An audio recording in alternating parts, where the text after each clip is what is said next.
Demonstrators have taken to the streets again in the eastern city of Awamiya in Saudi Arabia to protest against the Al Saud regime.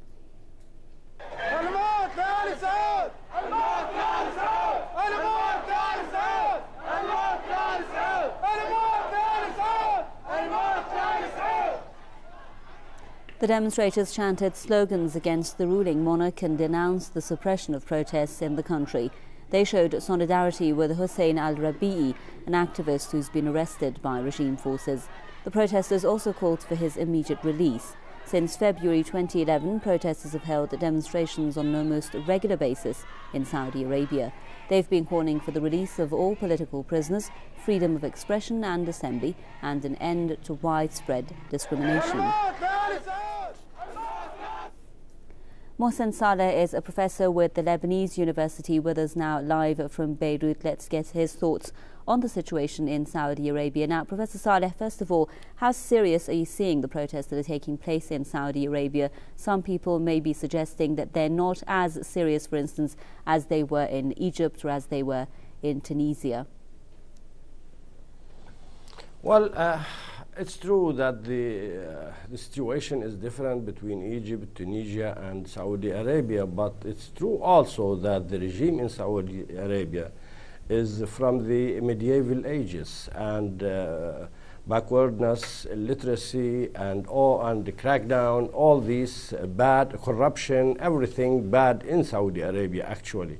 That's why the acceleration of these waves of demonstrations, whether in the eastern part or even in Riyadh, in Abha, in other places, an indication of to what extent these people are raging and having a very abhorrible situation in Saudi Arabia. And from the slogans they are raising, that death to the Saudis, to the Saudi family, that would show that people are fed up with this kind of regime, family regime, and also selling the country, all the country, even the sacred places, to the American security and American existence in all the Arabian Peninsula.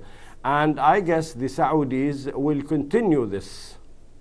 Well, the thing is, when it comes to the response that the Saudi regime has been giving to these protests, we've been seeing the detentions of activists, we've been seeing women and children put behind bars. Do you think that if the Saudi regime decides to release these prisoners, that things would be eased, at least a lot of these protests would not occur anymore?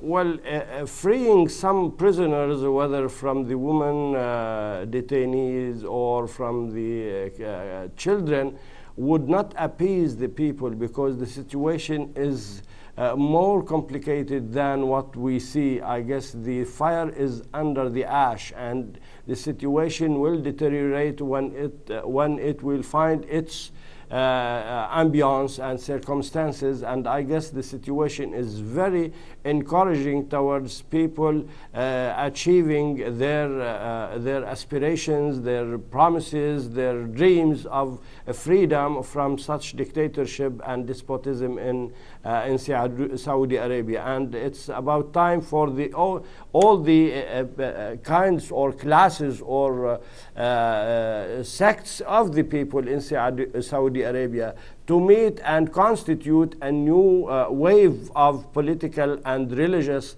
thinking to topple this despotic and corrupt regime. Thank you very much, Mr. Mohsen Saleh, Professor of the Lebanese University, with us there live from Beirut.